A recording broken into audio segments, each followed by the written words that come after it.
Hey, there, paperback radio hosts. Can you tell us, where do you get all your ideas? It's funny you ask that. We can sum it up in one word. Plagiarize. Let no one else's work evade your eyes. Remember why the good Lord made your eyes, so don't shade your eyes, but plagiarize, plagiarize, plagiarize. Only be sure always to call it, please, Inspiration! Welcome to the Inspiration Chop Shop, where we take apart our favorite films, books, and anything else we darn well like and steal every useful bit for our creative malfeasance. Let's see what's on the chop today. Hello! Hello! Welcome to the newest criminal enterprise. Plagiarize. Plagiarize! And today we have a crime of passion. Because we're going over a book known to be one of the most romantic, one of the loveliest, the greatest love story ever told. But we already did Phantom of the Opera. Yeah, no, this one is the only one I feel we have done in the last week that can compete with Phantom for red flags, for abuse, and for insane takes from the reading public. Okay. We're doing Wuthering Heights. We're doing Wuthering Heights. Now, to be clear, we are not doing the movie that just came out. With Margot Robbie. That you can subscribe to get our thoughts on that piece of work. So, we are discussing On the Moors. Howling Wind. Ooh. Thank you. The great work by Emily Brontë. Now, I read this for the first time a few weeks ago because I knew the movie was coming out, and basically I'll take any excuse to read something new.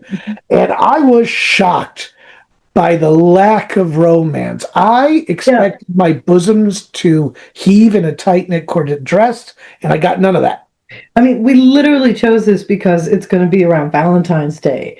And I thought, we'll have another romance. And then you read it and you're like, not a romance. Not a romance. I don't even think it's supposed to be a romance. Like, I don't think what I'm about to go into is some strange interpretation.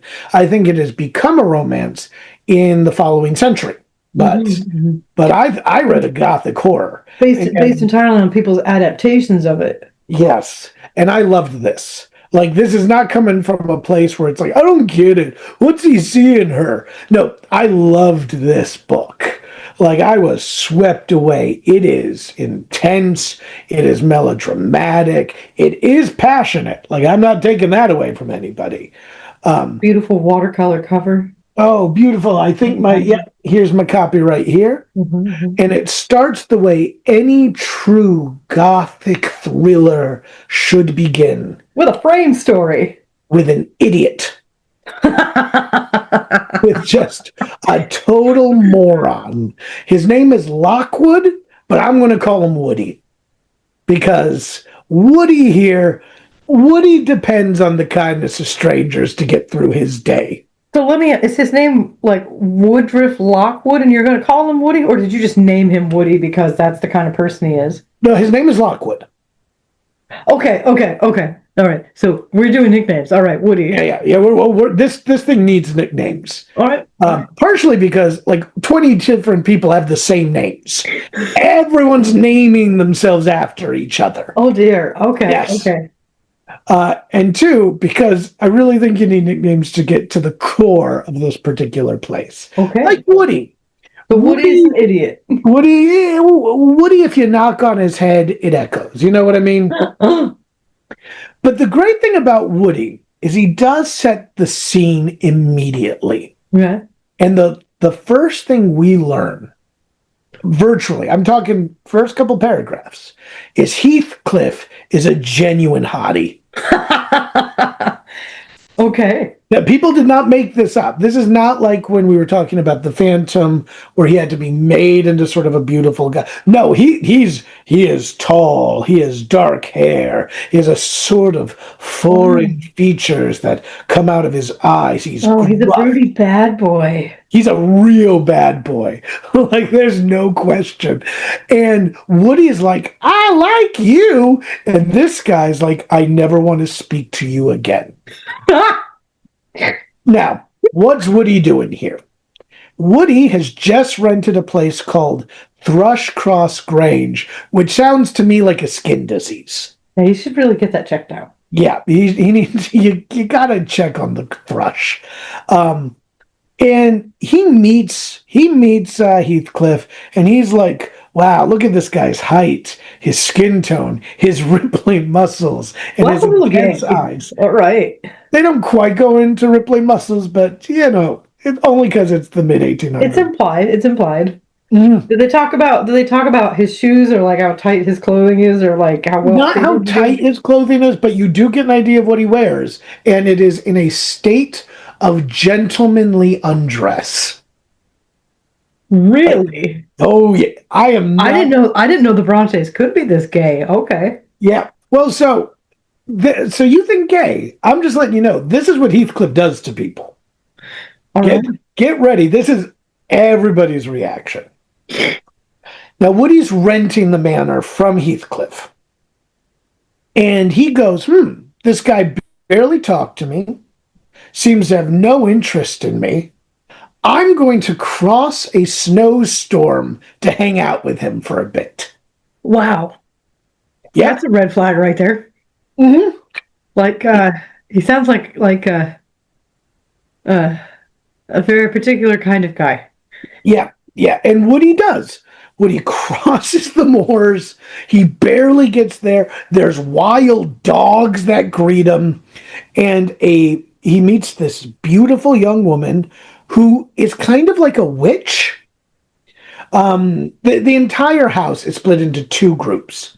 Beautiful, weird people and weird people. So, I'm sorry, is this a romance between Woody and Heathcliff? Because at the moment it sounds like Woody is going through insurmountable odds to get to his true love. It really does. Woody will barely be a character.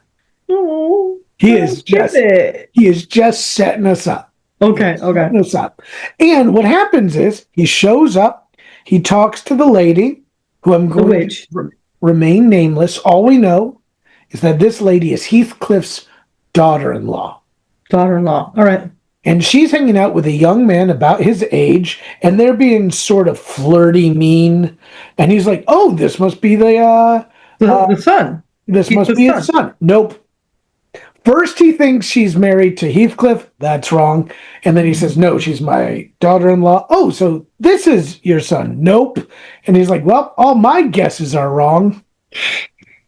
And he's like, well, can somebody guide me home? Can somebody maybe introduce me to these people and then maybe take me home? At this point, he's done. At this point, he's like, these guys are mean. They're rough. I thought they were just kind of quirky. These are lunatics. I want to get out of here. And he's like, so even though he's really tall? Woody was willing to do a lot, but he's not going this far. And this is what makes Woody different from many characters. He had a limit. He saw the red flags and he turned around. Yeah, he saw after the fifth red flag, he was like, I'm done. So he goes home back into the snowstorm? He can't go home. There's a giant snowstorm. Ah. And he asks Heathcliff, can you send a servant with me? And Heathcliff goes, I don't have any servants. And he's like, well, then what am I supposed to do? And Heathcliff's response is basically, you shouldn't have come. What's my problem? Go out into the snow and die. So finally, Witchy puts him in a room. Okay. In this room, he discovers a diary and messages from a woman named Kathy. Oh. And she's saying how terrible it is that her older brother is mean to Heathcliff, and Heathcliff, is so sweet, and they don't understand them. Heathcliff has a tortured past. He has a tortured soul. And as Woody goes to sleep, he dreams of this woman, this beautiful woman who looks a little bit like Witchy. and she's trying to get in the window. Oh. And Woody bursts his hand through the window to reach out to her. He wakes up, he's screaming, and as he's He just punched a window. He just punched a window. And Heathcliff is over him going, "Why are you screaming in my house? What are you doing in this room?" Because it was Witchy who took him there. Yeah. So Heathcliff thinks this guy went home and died in the snow, and he's shocked to find him in the house, punching a window, screaming. I will give Heathcliff this. He allowed him to stay the night. Okay. So this guy hightails it out of there, but he got sick, and he ends up talking to old Nellie. Old gossip Nellie. Is this a horse? No, this is his servant, his housemaid. Oh, okay. And Nellie goes, "Have you ever seen anime?" And he goes, "Of course I have. It's the 1850s. Everybody's seen anime. Are we about to go into a real intense flashback?" Yes. All right, cue the cherry blossoms. Cue the cherry blossoms. This is going to... I actually looked it up. I was surprised this hasn't been adapted elsewhere. Into an anime? What we're going to have is monologues, over-emotional deaths, where people say they will come back. It's got it all. So we flash back, and the first person we meet is a guy named Mr. Ershaw. Ershaw. And Ershaw is the nicest person you're going to meet in this story. He's the guy who owns Wuthering Heights. And the family has owned Wuthering Heights for a while. And he's so nice, he found this orphan boy and brought him into the house. Oh. Now, we don't know anything about, and never will know anything about Heathcliff before this. He's about 7. There's some talk where he seems kind of Romani, maybe gypsy, maybe something else. Nothing specified. And he's brought in to be a servant in the household. He is not. And even if that is the plan, he's not raised as such. Oh, okay. I will say this is a very equal house. So Nellie, the person telling the story, old servant, yep, is also raised with the children.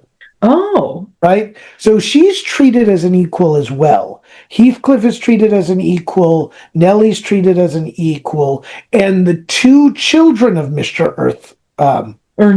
Earnshaw, Kathy and Hindley, are all raised together. Okay. Kathy, when she first meets Heathcliff, does not like him, and then almost immediately proceeds to think he's the best person ever. This is Kathy's nature. I mean, very childlike. Exactly what I would expect from like a 7-year-old girl. Yes, and I will tell you, Kathy will not grow out of this. I'm also going to refer to her as Kathy Part 1, because her daughter is also named Kathy. Wait, what? Later on, we're going to meet her daughter. Okay. And she's also named Kathy. So we have Kathy Part 1, Kathy Part 2. Okay. We also have an enemies to lover with Kathy Part 1 and Heathcliff. Yeah. And then we have Hindley, who's the brother, and he's slightly older. Okay. Hindley never gets over his dislike of Heathcliff. I will be referring to him as Gun Knife, because of a very fun scene we'll get to later. All right. I'm not loving that, but all right. So, Gun Knife. So, Kathy, Nellie, Heathcliff all grow up together. Nellie's kind of a spoil sport, kind of a goody two-shoes. Kathy and Heathcliff are not. They're kind of wild kids, but they're good kids. Oh, okay. And wild children playing on the moors together. They're playing on the moors together. They're imagining adventures. They're all this kind of stuff. And this is the happiest these 2 are going to be for the rest of the novel. Oh, dear. Okay. Because kindly Mr. Ershaw sends Gun Knife away because of how abusive he is to Heathcliff. Oh, so Hindley's been beating Heathcliff. Not yet. he gets a few smacks in, but he's basically sent out. This is an abuse thing, and Heathcliff starts getting educated, starts being taught. Okay. But basically within the next 3-4 years, Earnshaw dies. No, not kind Yep. of Mr. Earnshaw. And Gunknife comes back home with his new wife. And there is to be none of this intermingling. Oh no. Yep, I Heathcliff. bet Kathy part 1 takes that well. Oh, she does not. They send Heathcliff out to the barn, and now the abuse starts. And Heathcliff basically is sitting there going, I live for vengeance. I live for vengeance, and I live for love. And Kathy's like, oh, is this going to be a recurring theme? Yeah, it's going to kind of be my whole deal. My whole deal. Vengeance and love. So, on one of their adventures, because they don't stop playing together, like, How old are they at this point? 12? so at this point, we're talking early teens. So Okay. 14. And Gunknife is beating the crap out of poor Heathcliff. Okay. But one day they sneak to the neighbors. Now, the neighbors are the Lintons, but the Lintons are a neighboring, sophisticated, good family. They're also all incredibly ineffectual. So, Oh no. yeah. But respectable. But very respectable and very well off. Oh. And this is becoming a recurring issue because Gunknife is a drinker. He is an alcoholic. And he is a gambler. Oh dear. And the state of Wuthering Heights slowly but gradually is lowering. And his respectability is getting worse. Because he's, oh dear. Okay. Yes. So Heathcliff and Kathy go over to make fun of the kids who live on the other side of the moor. And, things happen. Kathy gets bit by a dog. Okay. I think it is what is the name of the house that the Lintons live at? That's a good question. Is that You may relevant? remember, it is Thrushcross Grange. No, it sounds like a skin disease. It does. They should get that And looked you at. may also remember, Heathcliff will own this property later. Yeah. So Kathy's bit by a dog, and she gets bit by this dog. She's forced to stay for several weeks. Heathcliff, whatever privileges he had before, they are gone. And when Kathy returns, it's in this full, beautiful dress, and Heathcliff is only allowed to talk to her as a servant. wow, she insists on this. No. Oh. No. So here's the thing. Kathy, and this will become much more defined in just a minute, but Kathy cannot shake. This is my best friend. We're always together. Oh. But also, he's clearly not good enough for me. Oh. So these are two things going on at the same time. Yeah, that doesn't feel like a romance. That feels like a recipe for disaster. It is certainly a recipe for disaster. Now, at this point, the son of the Lintons family, who I'm going to call Sir Weak Tea. Sir Weak Tea, okay. Sir Weak Tea. He realizes he just loves the size of Kathy's heart. Like, she's just got big old heart that he loves. That's what we're calling it these days. All right. Yeah. And like everyone else in the story, he just ignores her red flags for most of it. And he wants to get engaged. Also at this time,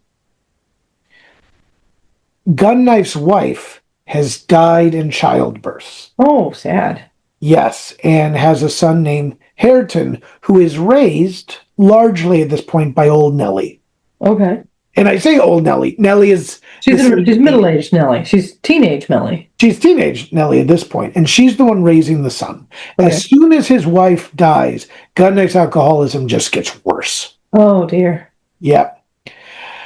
Now, Like, while this is all going this is on... the point of view where everyone in town, like, starts shunning gun knife, right? Gun knife. But Sir Weak Tea is trying to win Kathy over. Oh no. Okay. And he proposes. Okay. Okay.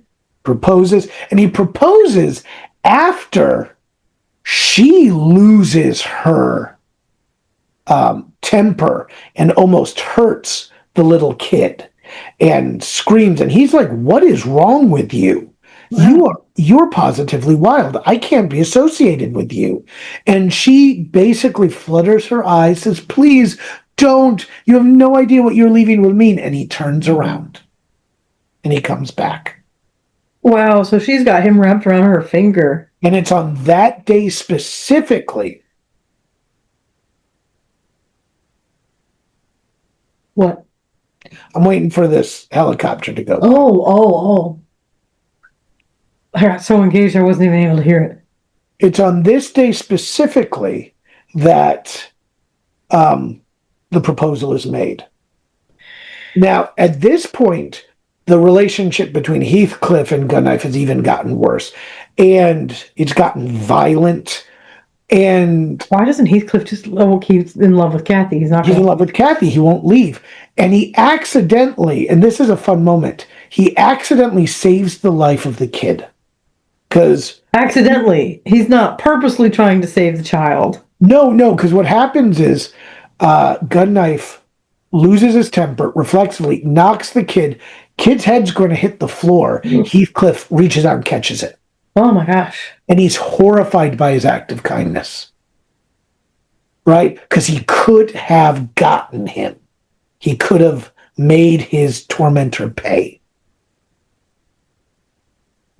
This is the mind. Yeah, if only he didn't have that human emotion to stop a toddler from falling. Exactly. Wow. So it's late at night. Heathcliff has been talking to Nellie. And Kathy comes in. Heathcliff is sort of in the corner. It looks like he's hiding. Right. Not purposely, but he's just not seen. And Kathy informs Nellie that Sir Weak Tea has proposed. And Heathcliff is in the room unseen. In the room unseen. Oh, and Nellie this is very romantic. And this part is going to be heartbreaking. So Kathy goes to Nellie, well, what do you think? And Nellie's like, well, what did you say? I don't think you should marry him. I think you're completely unsuited to him. And I think, frankly, you have feelings elsewhere. Yeah. And Kathy goes, well, I did accept it. I'd be a fool not to. He's comfortable. He's sweet. I'll be one of the top ladies in town. And what I love about this is there's no Machiavellianness to this. It's just, I deserve to be comfortable and good and to be the best. This is a Charlotte Lucas kind of calculation. No, not even. Not even. Yeah, because Charlotte Lucas goes for Mr. Collins, right? Yeah. I'm going to be comfortable. I don't believe I will. The less you know about the person you're married to, the better. Yeah. This is a woman who assumes the very best should be interested in her. Oh, okay. And that she should be with the very best. And on paper, no one is better than Sir Weak Tea in town. He's even handsome-ish. And then Nellie straight up asks, well, what about Heathcliff? And wow, what a power move from Nellie, because she knows he's in the room. She knows he's in the room. Yeah. Oof. And Kathy Part 1's first response to this is, I mean, have you seen him recently? He's basically more animal than man. To marry him would be to degrade myself. Oh. Well, and at that, Heathcliff is out. He leaves. He's done. So he misses the rest of this monologue. Oh, no. Which is incredible. No. Because what Kathy basically does is lay out, not only is her feelings towards Weak Tea much, much less than Heathcliff. She says, if losing Heathcliff's friendship was the price I had to pay for marriage, I would not get married. Oh. And it is impossible for us to be separated. We are the same soul. I know everything he is, for I am him. Oh, Right. okay, that's really romantic. It is passionate stuff. But then Heathcliff has left. Yeah, he hasn't heard that part. He hasn't heard that part. He's gone. Oh no. So she gets married. So she gets married, like in the next couple of weeks, like. Yeah, so they get engaged. That lasts for a while, but she gets out of there pretty quickly because the Lintons don't want her in that house. Yeah, because her brother's a crazy drunk, violent. Yep, and they've got this crazy servant too. Well, so there's two servants. One who I haven't gone into, which is the sort of old guy who's constantly sprouting. I was talking about Heathcliff. Yes. Well, Heathcliff is gone, and everybody knows he's gone. Oh, so Heathcliff fucks off, leaves the country. Oh yeah, nobody knows where he is. He's disappeared. Oh shit. Okay. Wow. Mm-hmm. When he goes, he goes. So Nellie comes with Kathy to Skin Disease Manor. The Thrush Grange. Wait, Thrush Grange. Yeah, Thrush Grange. Thrush Cross Grange. And what I love about this is Nellie, who likes Kathy, basically makes it clear that she moves in and she's the worst. Kathy's the worst. Kathy's the worst. Everybody sort of has to talk around her. All of her, she'll get in a mood, and Sir Linton will help her out and make sure she's happy. But because she's so beautiful, and she can be really charming, right, very witty, right? Everybody sort of just deals with it. But she's a baby. She's got to have her own way. She's got to. Mm-hmm. She's a moorland princess. You know what I mean? Queen of the Moors. Queen of the Moors. So 3 years goes by. We get a lot of these time skips, by the way. 3 years goes by. All right. Okay. And a messenger comes to the door and says, "Excuse me, there's a person named Heathcliff who would like to visit."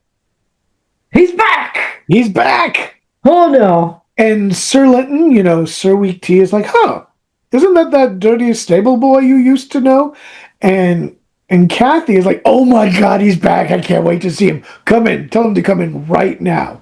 Oh, man, that horny bitch. Now, at this point, they won't have anything to do with Wuthering Heights, right? Because of the degradation of the brother. But It's not as bad as it's going to be. So Heathcliff walks in, and now not only is he handsome, he's well-dressed. Oh. And not only is he... This is not where he's undressed as a gentleman. He is dressed as a gentleman. He's dressed. And not only that, he's rich. He went out and got himself a fortune. How? You will never know. Very Gatsby. Mm-hmm. I mean, predates Gatsby. And so, and then Sir Linton has to watch his wife basically fawn on him to the point where even Heathcliff is like, "Huh, so this is weird. I didn't expect you to just start randomly hitting on me in front of your husband, but okay." Right? Because remember, the last thing Heathcliff heard was this guy's beneath me. You are despicable, and to marry you would be beneath me. Right? And so Heathcliff is like, "Oh, this is different than I expected." I was all about love and revenge, and I came back for revenge, and I'm finding love. Yep. And he basically says, "I'm going to be here tomorrow." And she's like, "Absolutely, you're going to be here tomorrow." And her husband's like, "No. I guess we're all friends here." Now, to be clear, I am being hyperbolic. I'm doing a little hyperbole here. She is very inappropriate in a sort of 18th century way, but she has not crossed a line yet. Okay. So, because that's important, because she will. Oh, okay. So, for right now, in 18th century, she's like, "I'm being polite. I'm being a little overtly friendly." She's being overtly friendly for her. But she's not being scandalous. No, not yet. But she is doing things like come and visit us tomorrow and push it. He says, "I'm going to Wuthering Heights." Goes to Wuthering Heights. And over the course of time, he's basically visiting every day. And we discover, though, another element to this love triangle. Okay. Because along with Sir Linton, along with Sir Weak Tea, he's got a sister. There's a sister Weak Tea. The sister Weak Tea. Oh, no. And she's got the hots for Heathcliff. Or Isabella, because her name is actually Isabella. Her name is actually Isabella. So Izzy is all in on this. She wants him, and she's sneaking out. Is there any possibility that Kathy's interest in Heathcliff might be misinterpreted as she's interested in him marrying Isabella? No, because they get into a huge fight. Oh. So Kathy got about basically 10 minutes, by the way. What was that? You got about 10 minutes, by the way. All right. So they get into a big fight. Kathy does a backhanded compliment at Isabella and basically says, you shouldn't be with Heathcliff. Doesn't work. Heathcliff is in the room. And she starts going, you don't know what you're talking about. And this fight explodes. And the brother comes in, basically calls his men after Heathcliff threatens him. And it's like, you can never come back again. Wow. And Kathy is, you bring him back. I want him. He's like, no, I'm drawing the line here. And she's like, then I'm going to go insane. And she proceeds to go insane. Wow. Oh, this is nuts. Okay. Meanwhile, Isabella flees the next morning and marries him. Jesus. Okay. Mm-hmm. Oh, it's like a Jerry Springer episode. Oh, yeah. So, a couple of things are happening at once. I'm going to go over this part, and then we'll come on to the next Zoom. Okay. So, first, we're going to talk about Isabella. So, Isabella, within 2 weeks, is writing back home and going, I made a mistake. I made such a mistake. I made a mistake. And Nellie is talking to her. She comes back. She sees Heathcliff. Heathcliff always kind of gets along with Nellie. Like, in terms of mean Heathcliff, he's always fairly chill with her. Oh, that's good to know. Yeah, I mean, it doesn't stop him from doing stuff like kidnapping. But he clearly views her in the same way. It's like, you are part of my family who I protect. Okay. So Izzy's writing back and goes, they're insane here. This drunken guy who technically owns everything, he's literally got a gun knife. And that he's told, yep, it's where I got the name. Okay. And he says to me, make sure you lock your door at night, because otherwise I'll open it, see Heathcliff sleeping there, and I'll shoot him dead. And I can't kill him yet. Wow. Yep. Wow. Like, you can't get away with that in the modern day. That's probable cause. Like, you could, like, have someone arrested for that. Yeah. Nellie, well, it's great because Heathcliff won't let anybody take him either. They are locked in this bitter, resentful duel. Wait. What is he even staying at this place for? Like, if Hindley hates him so much, why is Heathcliff allowed to live there? We'll get to that in a moment. Okay. So, Nellie visits basically to try to calm everything down. And Heathcliff is like, yeah, she's complaining to you now, but you didn't see her earlier, the slut. And you think I'm using the word slut as a modern thing. That's what he calls her. Holy cow. He calls his wife in front of her. Jesus Christ. 2 weeks and she's a slut. Okay. Yep. Holy cow. All right. And now finally what happens is after Gun-Knife finally loses it, locks himself in the kitchen waiting for Heathcliff to come through so he can shoot him. Izzy tells Heathcliff, thinking Heathcliff will go in another direction, and because she has some duty as his his wife not to having not let him be murdered. Heathcliff bursts in, takes the gun, and they start screaming at each other. Oh, Wife crying in a sort of drunken stupor. Then Izzy and Heathcliff start screaming at each other, and she throws a knife at him, and he throws a knife at her, takes a part of her ear. my God. She flees, tells Nellie, goes to London, pregnant with Heathcliff's child. Holy shit. Okay. Oh my God. And this is going to be, is this Kathy? No, that's all Isabella. And now, and this No. Oh, stop. The child is. No. All right, we won't go there. Not yet. Oh, pregnant with the child. Now, let's come back to Kathy. We'll stop here because Kathy has been going crazy, tearing out her hair, refusing to eat. And that's where we'll pick up after the break. Okay. The door bursts open, and Justice enters the room. 6'4", broad-shouldered, holding a sleek green rapier. Emerald Sting walks into the club. The music cuts. No one speaks. Hatred radiates from the polis. But I seem to be the only one surprised. Why isn't anyone attacking, I whisper. It's a hero.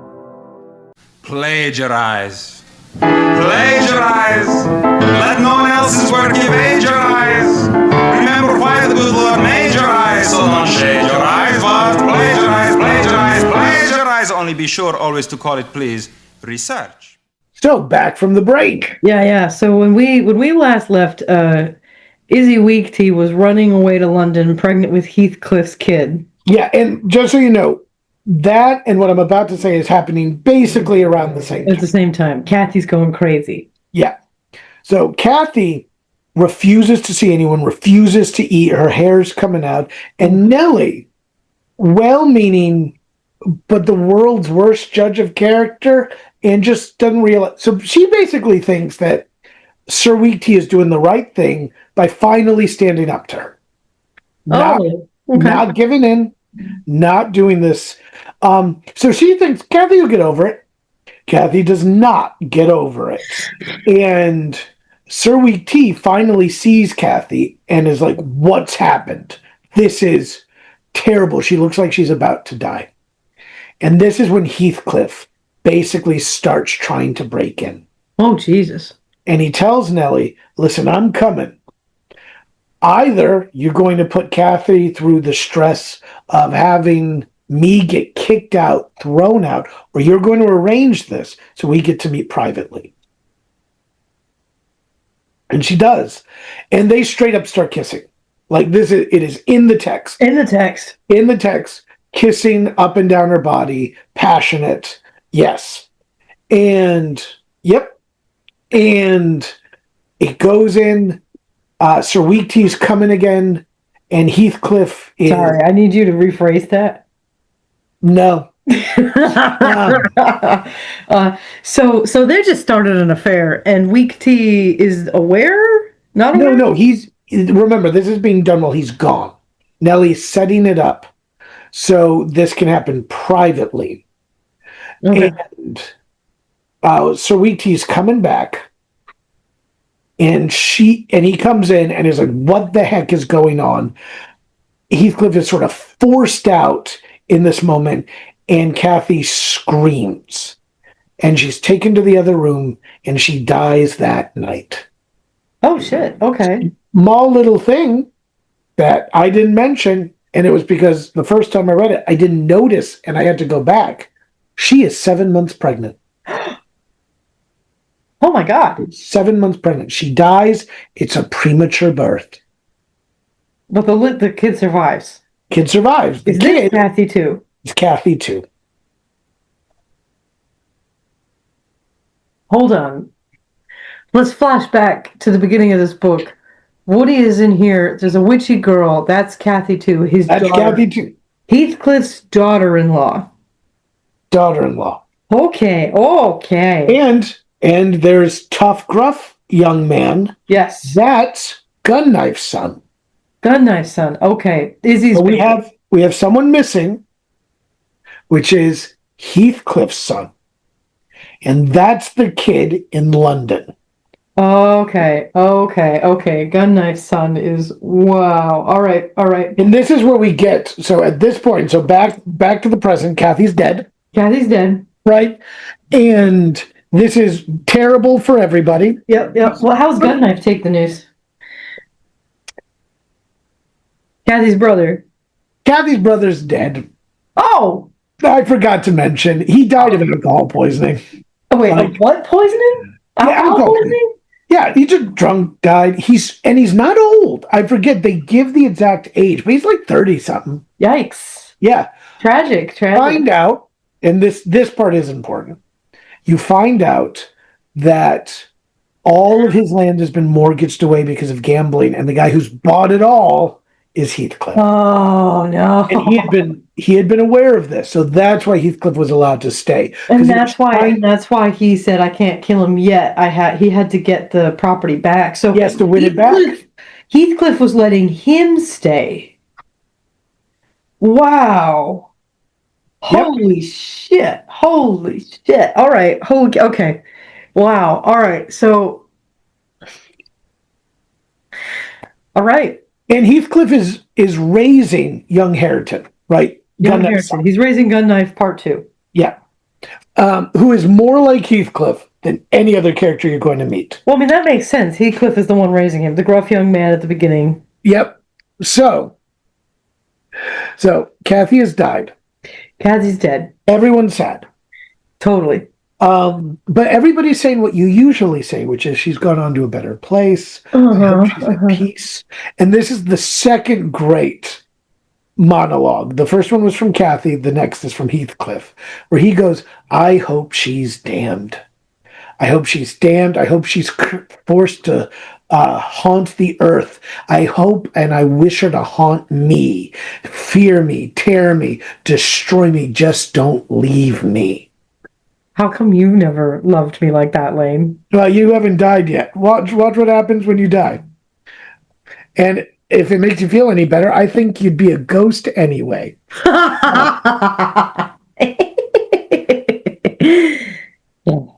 And so, God, I wanted to. I hope you are damned so that you haunt me and never leave me. Yep. What a selfish and also lovely thing to say. Like, oh, remember the opening. A ghost outside the window. Named this beautiful woman that he's punching the glass for. Yep. And I'd forgotten to mention, because this book's got a lot going on, Heathcliff screams into the distance after he hears about this, saying, where are you going? Right? Like, he hears ghosts. He accepts ghosts. He starts shouting out. Jesus, why would you leave? Come back. Yep. So, yikes. So now we have 3 floating children. 3 floating children. Gun Knife's boy, Hareton. Kathy Part 2. Yep. Who's Kathy Jr., Kathy's kid. And who's the third? Heathcliff's son from Isabella. Right. Who's named Linton. Oh, she named the kid after her family name. So it's Linton Heathcliff. Okay. Oh, Jesus. So I see why. We're going to call him Pale Boy. Pale Boy. All right. Pale Boy. Not Weak Teeth Jr., not Weak Teeth the Third, but Pale Boy. Maybe Weak Teeth Jr., but this kid, and we'll get to him, has the worst qualities of every character in the novel. Oh. None of their he killed by the end. Okay. Yeah. So we've got 3 kids running around. Each of them has a baby. Yeah. So we hear the most about Kathy 2. Yep. And Kathy 2 really is Kathy 2. She's a lot like her mother. Okay. She grows into be a beautiful young lady, but she's temperamental. She's passionate. A wild child, princess of the moors. She has this imagination. She's not allowed to leave. She's not allowed on the moors. She's not allowed to leave. And so she develops this sort of... Whose house is she in? The estate. She's in a Skin Rash Manor. It's Cross Grange. Okay. All right, and she's not allowed to leave the manor. All right. No, okay. She's kept. Nellie keeps a very close eye, and her father keeps a very close eye. Because as far as Sir Weaktea goes, this is it. This is who he cares about. He's kind of done with everything else. He had Or hopes. weak tea. He had hopes because he starts his correspondence with his sister again when she leaves Wuthering Heights. He had cut her off completely once she had left. Yeah. But once she's in London, he starts correspondence again. And she dies when Pale Boy is about 7 years old. Okay. And she sends So Heathcliff's son is 7 years old, and she sends him to Thrush. to Linton. Okay. Okay. Yeah. Dad's not part of this kid's life. Well, Because Daddy is raising Gunknife's son. Gunknife's son, Harrington. However, you say that, except Heathcliff just let him pay for the trip. The day he shows up, Harrington shows up, young Harrington, who at this point is like a wild boy, and says, my dad wants his son. You just send him over. And they try. They're like, hey, listen, he'll be happier with us. His mother wanted him to be with us. Yeah. And He's a pale, weak boy. And Harrington's like, dude, like he wants him. And he has every right by law to him. Oh. And you can barely stand against this guy when the law's on your side. Sheesh. All right, Harrington. So he is sent to Wuthering Heights, and basically they're like, well, that's a shame. We're never going to have contact with him. Make sure Kathy knows, because Kathy was super excited. She met him. She immediately developed an affection for him. She had heard about her cousin her entire life. She's super, and then he's gone. And it's like, nope, never talk about him. Say he went to a far distant land. Wow. Holy right cow. over the hill. Wow. Okay.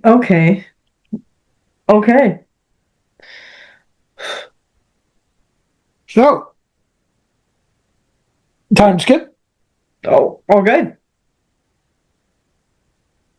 We now got teenagers running around. Teenagers running about. She's testing boundaries. Yep. Okay. And she goes out onto the moors, etc., with Nellie. And who should they run into but Heathcliff and the Pale Boy. And Pale Boy? And Pale Boy. And Harrington. And she's very rude to Harrington. And Harrington she's related to. Yeah, she's cousins to both these boys. Okay. Yep. Now, this is one of those times where we go. This is the mid-century, 1800s. Well, like she's the first cousin of Harrington, and they share Linton's blood. Yeah. But the other one, she'd be cousin. She's not related to Heathcliff at all. Yeah, no. So here's how it goes, right? Because this is confusing. But so the mom is Isabel Linton. So okay, she's first cousin. No, so let me do it for our people at home who might be confused. Yeah. So Harrington, who's the firstborn of this group, is Gunknife's son. Yep. And his wife. And so Kathy's brother. Well, let me say it because we don't want to be talking over each other. Right, so it's Gunknife, wife, that's the son. His sister is Kathy. So she and Linton has Kathy too. Right? His sister is Isabella, and she's with Heathcliff, and their son is Pale Boy. So she's cousins with both of these young men. Yep. This is an era where that's both okay and romantic. Like, if you're going to read this time period, you just kind of have to deal with that. You just kind of have to deal with that. That is okay. So, however, she treats Pale Boy like the family, and she treats Harrington as a savage person who's just wandering around. Right? Because he's very gruff. He's got a Yorkshire accent, and he swears. I love that you say that with a southern accent. I think that's where that was going. It was Yorkshire, but that's okay. I don't need to have self-esteem. So, this begins the relationship, and she falls in love with Pale Boy. With Pale Boy, good, okay. But the thing is, Pale Boy is clearly getting advice from Heathcliff. Ooh. She's getting letters secretly. Some of it seems to be written by, a young man. Some of it is not. Some of it is much much smoother. It's not phrased that way, but it's much smoother. And Nellie discovers this letter cache. It's been going on for weeks and months, and she burns it. And this doesn't end it. So while this is going on, while this romance is going on, which Heathcliff is 100% behind, Yeah, wants because them to get married. yeah. They've been keeping this a secret from the dad, who is slowly dying. Oh no, poor Weak Tea. And Weak Tea, Because he was a nice guy, generally speaking. Weak Tea is a nice guy. That is about all he's got going for him. He's not bad. He wants to do the right thing. Sometimes even knows what to do. But at the end, it just isn't enough. It's not enough, yeah. And he's going to be buried next to Kathy, right? She's on the moor. They're going to put his coffin right next to it. And basically, as his last act, he says, you can marry Pale Boy. Pale Boy. During this process, though, Heathcliff does things like kidnap both Nellie and Kathy too. Okay, how's he pull? Okay, okay. So they're riding. Their horses need help. He says, come on in, rest your horse. He gets them to talk to Pale Boy. Pale Boy is basically been told, get this woman to marry you, and he's terrified to not do it. So it's lucky that she's already got these feelings for him, because he is vain. He is cowardly. He is resentful. He has this sort of nasty temper, and he takes it out on Harrington. And Heathcliff makes very clear, I prefer Harrington. Harrington is the better. I like him. Wow. Pale Boy's my blood, and my blood is going to destroy these people. And I need them to get married for that. Wow. So he's still on the revenge thing. He has not left that. Wow. Okay. Wow. All right. So these women are there. He takes their horses away so they can't go So home? basically what happens is she's like, I'm going to go home and I'm going to tell Dad about all of this stuff. You've put me in these positions. You're basically saying you're forcing me to marry him. Right? He says, you're not leaving until you two get married. And she says, no, I'm going to go to Dad. He's like, you're not leaving. No, you don't understand me. You're not leaving the house. I'm locking you in. Wow. Yep. Wow. That's a lot. It's a lot. So they do get married. And this is the thing that kills me. This is Sir Weak Tea. Sir Linton. Just before he's about to die, Nellie's escaped. His daughter's escaped. And he says, they'll get married. I'm still a little worried that Heathcliff is a monster, because he is. Maybe I should get a board of trustees to help with my daughter's finances so no one can take advantage of her. Oh, no. But he dies before it happens. He gets a last moment with his little girl, and she loves him. So they have this last moment together. He thinks she's going to be happy, and that's when he's buried with Kathy. And then she's sent to Wuthering Heights, and she's married. And Pale Boy dies relatively shortly afterwards. Oh, shit. And in his will, he leaves Heathcliff everything. Did he kill his son? Yeah. The son leaves his father everything. And yeah. And did Heathcliff murder his son? No, the son's been dying his whole life. Oh, okay. So here's the interesting thing about Heathcliff, and I wouldn't mind getting into this a little later. Heathcliff, you could tell the story in a way that he's murdering people, but it actually doesn't seem like he is. It seems like he does the thing, he waits. And then it just happens to fall into place. Wow. Yeah. So we are now where we started. We are at Woody and talking with Heathcliff. Nellie still lives in Skin Rash Manor, right? Because she's taking care of him. You have Witch. She's taking care of who? What?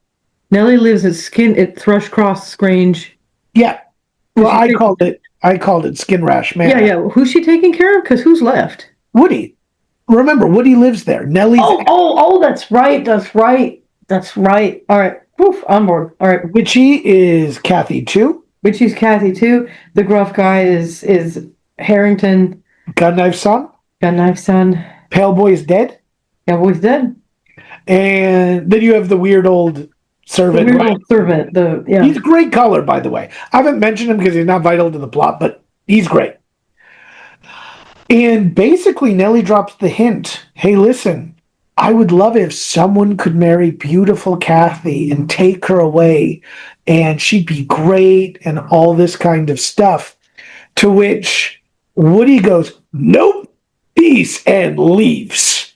He's like, I did not rent all this drama. I'm good. I'm stuck with the lease. Heathcliff is like, you think I'm not cutting out your lease? He's like, no, you got your money. I'm gone. And he leaves. And so we get another time skip.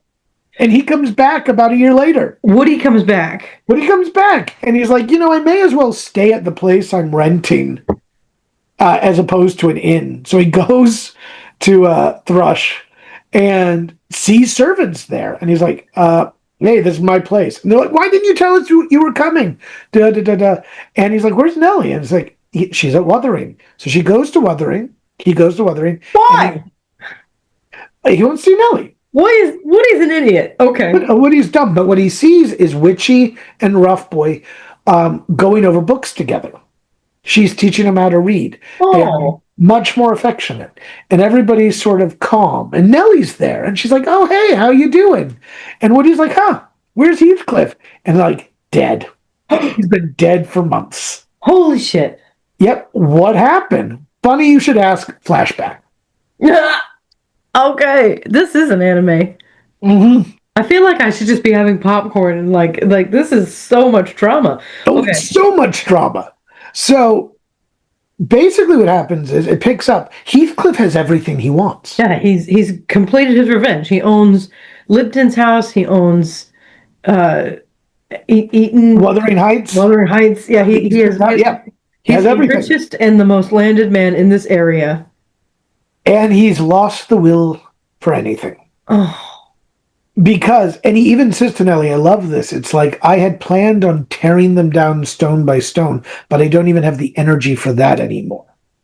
And he has stopped eating. And it's implied that that ghost has come.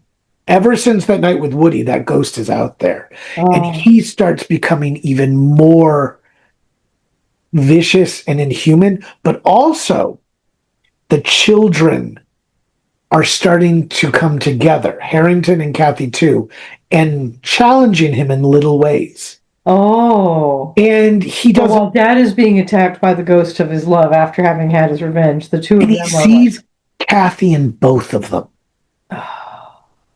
And so what happens is he doesn't have it. He goes out into the moors. He injures himself on a hunting accident. He comes back. And one night, he basically said, and by the way, he's literally described in demonic language. At one point, she says his eyes seemed black and his smile, she describes like a vampire. Wow. And one night, he's like, Nellie, will you sit with me? Stay with me. And she goes, no, I can't, the way you've been behaving. And he goes, will anybody do it? And nobody does. And he sort of shrugs, goes to sleep. And when they check on him the next morning, he's laying there with a smile on his face. And they check on him. It's not until they touch him that they know he's dead. Jesus. Okay. And then the world starts to become a better place. And Nellie's like, I had hoped you would marry her to get her way, but I'm glad you didn't. Because they have got something together. The noble houses are reclaiming their space. The Eastons and the Liptons will now have their ancestral homes, and Heathcliff is gone to the moor. He is buried between, according to his last will and testament, between Kathy and Weekty. They force him in. Spiteful little bastard. Holy shit. And they honor his last wish. They honor it. They do it. I mean, can you imagine Heathcliff as a ghost? Of course they do. Yeah. Jesus Christ. And that is Wuthering Heights. That is not a romance.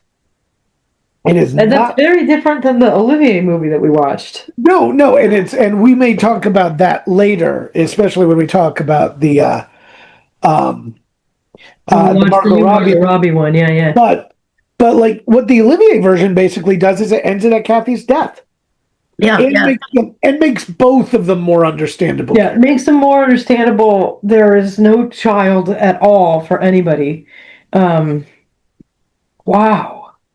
God, what drama. Mm-hmm. Like, it'd be hard to follow that in a Jerry Springer episode. No, and it is so good. And the themes are wonderful and the language is fantastic. But let's call it there and come on back to discuss what we can steal. Yes. This Valentine's Day, remember, just ask her out. Because otherwise things happen. Magic goes all wrong. You find out she's also been experimenting with forces beyond her kith and kin. A lion appears, he's hungry and he's got wings. The entire place comes down. Fish! There are fish everywhere, and maybe if you're lucky, you'll get a kiss. Just ask her out. Oh, and also, enjoy Winged Lions and Stonefish. Only on Paperback Radio. So, that is Wuthering Heights, he says, coming back from break. Man, what a story. What a story. So, we turn to you. Are you going to fence it? How would you fence it? Adapt? Take most, if not all, of the story?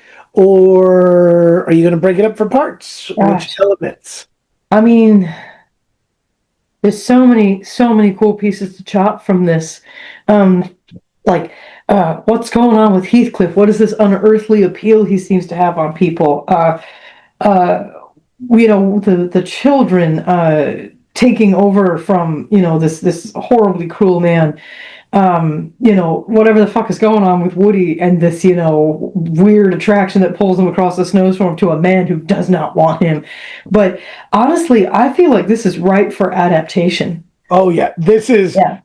I would probably fence this whole cloth, and I have a feeling I would go in a different direction than it seems the Margot Robbie movie is, and neither of us have seen that yet. No, neither of us have seen it, but we can say at least one film, including sort of the big one. Yeah. Very different direction. The only experience I have with Wuthering Heights before you read this book was the Laurence Olivier film, which is a love story, and it's a great, tragic love story. But I think it'd be really interesting to do an adaptation of this, maybe a Wicked style adaptation, where you're following someone else who is just seeing this from the outside and watching these people tear each other apart. And the immediate thought in my head is you make it an explicit ghost story, and you're following, we don't know what happens in Heathcliff's backstory. Maybe, Daddy Easton, what's his name? Yeah, Easton. Yeah, it's something. Hold on. Yeah. Maybe Kathy's dad, murdered this woman, this gypsy woman, and took her baby, her 7-year-old from him. And that ghost is the one who's haunting the moors and makes Daddy Easton waste away, and then goes after Kathy, and then eventually, Kathy goes after Heathcliff. Make it from the ghost's point of view, maybe. Earnshaw. His name is Earnshaw. Earnshaw, thank you, Daddy Earnshaw. One of the problems with calling people nicknames the whole time is I don't know. But yeah. So maybe you just follow all of the people as they've died. Maybe it's something happens with Heathcliff's family, and that ghost is following him. And then after Daddy Earnshaw dies, you're following him, his ghost telling the story. Everybody who's alive is just the thing that these ghosts are watching and eating their popcorn and living off this drama and vengeance and then make it an anime. Yeah, well, I mean, you could do exactly what you said. You could pull Winter's Bone. You could take it from Kathy's perspective, because an important thing to note is none of it is from Heathcliff's perspective. None of it is from Kathy's perspective. It's all Woody or Nellie. Wow. And so the thing is, you could do a full Winter's Bone. I'm alive until I'm dead. and then you could see what she's actively doing. Oh wow, yeah, yeah. How often she's running away, and you could make it into a very, very compelling smut novel. Just saying. Oh, I mean, yeah, like, and has been.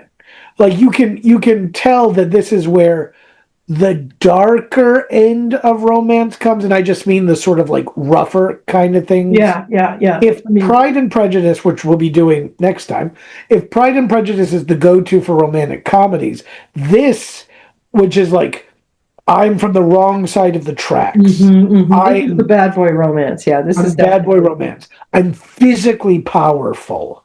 I am not above kidnapping your daughter to make you marry. Yeah, no. And also, the husband isn't such a bad guy. He's just, he's not exciting, you know? Yeah, yeah.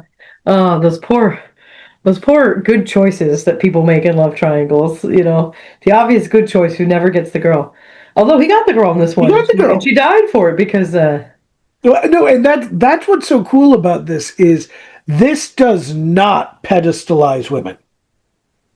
Like in a lot of Victorian era stuff, the woman would be some sort of pure force as good. Nope. No, Kathy's as wild and as destructive as anybody, and she killed herself with her stubbornness. Just to be clear, not literally, but no, she starved herself to death. Yeah, because of her fever and emotion and passion. Okay, all right. I thought she literally was refusing to eat, and yes and no, but from her emotion and passion, it's. Sorry. But I do want to be clear. It's not like it's not suicidal ideation. It's not. I took poison or anything like that. It's okay. Yeah, but there's a lot of. I mean, part of this. I can't wait to see this new movie. So I'm real curious if they're just going to do the love story or if there's going to be a part 2 and we see the children grow up or something. I doubt it, but it'd be cool if they did. Well, which I actually think would be great, which is do it as 2 different movies, have your tragic love story, yes, and then do the second part where you realize, okay, but that's no excuse. Mm-hmm. But you feel for that guy, and I will give you that. You feel for Heathcliff. Yeah. And so I'm curious if this could be modernized, because it seems like it could be. There's very few things that really date it to the Victorian date. I mean, like, it's Victorian, right? Yeah, mid 1800s. Yeah. Because okay, so property laws, the fact that, but no, because that, Kathy inherits it, and he marries Kathy, and. So I will say it doesn't matter because he does the marriage thing. Yeah. There is some indication that technically his son inherits the manor because his son is the male heir because Sir because of Lizzie. But it's Isabella, yeah. But it is loose enough, and because of that marriage, it could easily adapt, even if that property law wasn't there. Yeah, and certainly there's other ways for your bad guy to go about, seeking vengeance and destroying people. You might need to adapting. I'm just interested in the landlord element for some reason, because I think it's one of the few times you see something like Pride and Prejudice, and Mr. Bennet is a landlord, but you don't actually see him collecting rents and one of the things in this one is they talk about, I don't know if the book talks about it, the movies I've seen are talking about, I'm going to go to this person and look at their pigsty, it might need to be repaired, I might need to build a new one, so you see them actually and so immediately that put into my mind of can this happen in a Brooklyn apartment? Well, when you have these 2 apartment buildings next to each other, and the power goes out in one, so Woody has to go stay with his landlord in his spare bed. Just fucking ghosts. Well, if you went that way, one of the things that happens is Wuthering Heights is falling apart because Heathcliff has no interest in maintaining. Because fuck these families who took him from his wild life as a street urchin. Gunnknife did nothing but abuse him. Yeah. And then the woman he loved left him because he wasn't good enough. Yeah. And then she died, and he'll never get over that. Heathcliff's understandable, but the thing that gets me is lots of villains are understandable. Yeah, I mean, talk about depressed demon nightmare boy. Yes. Yeah, no, and I think in this way, he is the prototype to these dangerous, and again, I don't think the book means this to be a romance. And again, I don't think I'm saying anything extraordinarily. No, and I imagine that Emily Brontë is like, "Thank you, Lane Jackson. You understand. Now I can rest in peace," and then howls off into the moors. Yeah, I doubt that, but because the ghost of her sister would then insist on writing out Emily's actual haunted message for her. Again, I don't actually know that much about the Bronte sisters. Seem to be a complex thing in themselves, and I'm only just now getting into it. Yeah, we should look into more of this stuff because I have also never gone a deep dive into the Gothic literature in the way I want to. But yeah, so I would probably take it whole cloth and adapt it because I think it's absolutely ripe for that. There's so many cool things you could do, so many little twists you could do, but tell the same kind of story. What would you do? So I would also adapt it. I'm not going to lie. I'd also fence this. I think this could be a great play. Old school kind of play, two set pieces. So much of it is about the location. So dialogue rich. These speeches are just great. Clean act break too, because Act 1 dies, is death, and then and I would and that's what I would do. I would adapt this for the stage, and I think it would be great, and I think it would lend itself to that very well. There's no bad character. There's so many fun characters. The parts I would fence. It lends to your ensemble theater thing too. Yeah, but you wouldn't need it. It's not a huge cast. I was literally thinking Linton and Kathy could play, and Gunknife could play the children. Yeah, so there is a version. I hear what you're saying, and it's. I don't mean to say it's so what someone would do. I'm kind of Hesitant to do it, which is Kathy plays Kathy and Kathy too. Gunknife plays Gunknife and Harrington. Sir Weak Tea is Pale Boy. Although it would be interesting if you did them in tropes, so that Heathcliff is actually played by the old man from the beginning. And Heathcliff isn't both. And he's No, I know, but what I'm saying is young Heathcliff is played by one actor who then plays Harrington. And then the old man, daddy dipshit, Urshaw's not in a lot of it, and Heathcliff is not old. He's in his 40s. 40s. Yeah.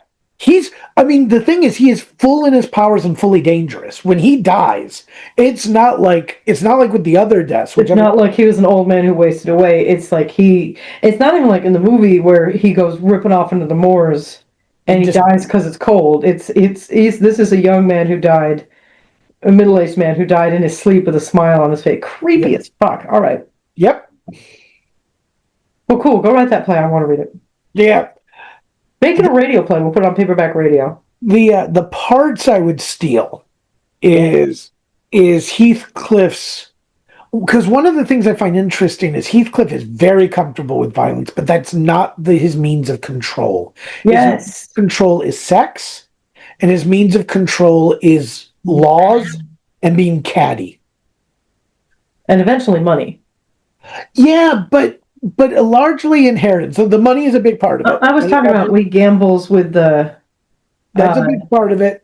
But the other thing is the way he holds it is the I'm willing to live with you, man I hate. And I'm willing to get you further in my debt just to spite you. And that's Yeah, love and vengeance, man. Yeah. It's beautiful. Which also means Heathcliff, if you were to just take that type, could be played by a man or a woman fairly easily. Yes.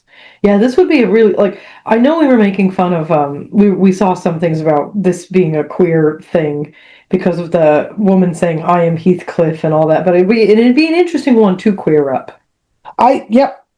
Like, because it is so self-destructingly passionate, Yeah. I feel like everybody who reads this reads their worst and best selves into it, which is why I think so many people wanted it to be a romance. Yeah, yeah, and they want it to end, like, I don't know if they want it to end well for these kids, but, you want them to find a way that, the ghosts can be together on the moors, Yeah. it's, ugh. So shall we do the prompts? Yeah, yeah. You so start off. So the first prompt I want my, listeners, readers, whoever you guys are to do is fucking explore Heathcliff's backstory. Who is this man or is this boy before Kathy's dad brings him home? What family did he leave behind? What powers did they have? Is the curse that is Heathcliff's life something that his family gives to him, like, hey, you're taking this boy from us, we're going to curse you and your descendants? I like that. Mine is end the story at her death, and then get rid of all of their major flaws, and then treat it like some sort of romance. But nobody would watch Nobody it. would buy that. Come on, that's as No. stupid as taking the, Gaston Leroux's book and making it into like some kind of, I don't know, tragic romance. Yeah, that'd be ridiculous. So let's go with a different one. So this one is a young woman's first love returns after time away, but is it really him or is it a demon in disguise? And does it matter? Oh, does it matter? Yep. Oh, I like that. I like that.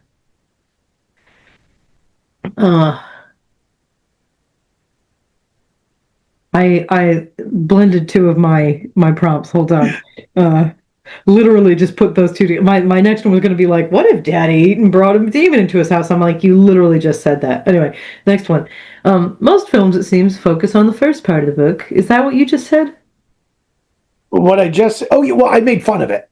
Right. Most films focus on the first part of the book. Tell the story of the second part of the book. So focusing on the children's point of view as they discover their parents' love affair, and make efforts to free themselves from this oppressive cruelty of this man who's destroyed both of their families. Yep. And in the case of Harrington, where he has genuinely mixed feelings about it. Yes, because he's like, I admire this man. I live his virtues, but his virtues have failed me. And now this other woman is teaching me, because education, like you were saying the other day, is such an important part of this. Yeah, no, it's really the thing that soothes the savage beast in this story. Yeah. Oh, I love this one. This is just a slasher. The Wuthering Party Massacre. So in this one, hold on a second. We're going to cut ahead. The police are looking for me, but they won't find me. Because you're at your home in the apartment that you rent. That's right. Why would they look for you here? All right. A group of college kids host a party at the abandoned Wuthering Heights, which we can do because it's in the public domain. One girl realizes she looks like this old painting of a woman named Kathy from about a century and change ago. Heathcliff possesses the head rugby player and begins killing the others in order to keep Kathy all to himself. God, that's great. For those of us who like to combine slashers and classic gothic. I mean, Pride, Prejudice, and Zombies exists. Oh, yeah, I like that. I'm gone in a totally different direction with 3, making it a queer romance. Woody, what's his actual name? Lockwood. Lockwood and many others seem irresistibly drawn to Heathcliff. Use that opening dynamic. A tenant comes to the owner's house, is trapped by a snowstorm, and is stranded with a gruff and unpleasant landlord, and make it a gay romance. I mean, yeah, it does kind of. Nothing writes itself, but that one kind of writes itself. For me, it just writes itself. Like, as I was literally, as we were watching the Laurence Olivier version, I'm like, yep, I could see that happening. I could see this, Which is funny because he's old in the Laurence Olivier version. Not Heathcliff, but Woody. He's got like that big old mustache. Oh, was he? I thought that was the snow. Hey, what's going on here? Where's the hey? May, December. Yeah, May, December romance, man. Come on. All right, your next one. All right, my next one. Maybe it was just because Laurence Olivier is so damn hot. He is very intense and attractive now. So this one is an alchemist who has extended his life through the centuries, lives under an old manor, and he's bothered by the noises of these families that move above him, so he works to drive them mad through passion and love. Self-destructive, though. Yes. Ooh. Cool. I like that one a lot. You like alchemists. What do you mean? Wasn't there an alchemist in the Phantom of the Opera one? I don't remember. Archaeologists. I hope we can cut that. Nope, it stays. Please. It stays. Your adorable face will not save you from ridicule. So what's your next one? Make a fantasy story where the characters are different species and Kathy's love is literally transforming her into a more wild, more like creature. In my head, I was thinking about the Linton family are called angels, and Heathcliff is always the demon of the moors and all the stuff, and if she's this human who's being pulled one way and the other, so as she spends more time with the Lintons, she becomes more civilized, but also she becomes more angelic. She starts having these other virtues, and when she's around Heathcliff, she gets pulled in the other direction. She becomes more wild. She becomes more of a woodwoe. I don't know. So it's just an interesting. I really like that one. I think that one's a lot of fun. All right, this one is Inheritance of Vengeance. So this is one of the ones I have that's set in the modern day. A poor young woman blames the death of her upper-class boyfriend on his born-again rich family. Through seduction and violence, she will destroy everything they love. Okay. I like that. I sort of hinted at this one. Modernize this story. I'm going to skip to another one and leave that one for somewhere else because you just said that one. The Kidnapping and Marriage of Kathy Part 2 and Linton as a love story. Can you imagine? I'm a teenager. I'm kind of digging this guy. Holy shit, his dad kidnapped me and isn't letting me leave until I marry him. Okay? That's an interest. That would be an interesting... Nothing is a red flag if you wear rose-colored glasses. I mean, there's that, but also the kid is just as much a helpless victim of his father as... And that's true. No, I think it's a fun angle to spend more time with. Yeah, and I was particularly thinking as a YA romance, Yeah. So together they're going to work together to escape this dad and get her unkidnapped. But also, I kind of want to marry you. I mean, it's so great because you're basically adapt, because that is the dynamic, except Playboy's not horrible. Horrible. Yeah. All right, then my last one is a young woman who's studying witchcraft accidentally causes the death of the stable boy. She brings him back to life, but it becomes clear the magic fueling him compels the young man to do anything to make her happy, including stealing, manipulation, and murder. Murder. I love that. And if you loved these prompts, subscribe and you will be able to see our archive and have access on Substack to 10 more prompts. 5 more from me, 5 more from Lane. Yep, our secret prompts. Including the one that I started to say, but I stopped. And how much is this? Is this $200 a month? No, it's $500. $500 a month? No, $5. $5 a month. $5 a month. Wow, enough for a cup of coffee for you. A little less than I don't think I could purchase a cup of coffee, but you can get a case of Diet Coke. That's great. So that's all we're asking. That and for you to comment, like, subscribe. We'd love to hear what ideas you come up with in regards to Wuthering Heights. Yeah, if you use any of these prompts, share them with us because that would be fun. Yeah. And enjoy. And join us when we talk about the movie. Which is probably going to be subscriber only. Yeah, shame. Join us. But not subscriber only. Next week, we're going to be talking about, not next week, next time, we're going to be talking about Pride and Prejudice miniseries. Woo! William is such a fan. I am. Plagiarize. Plagiarize. Let no one else's work evade your eyes.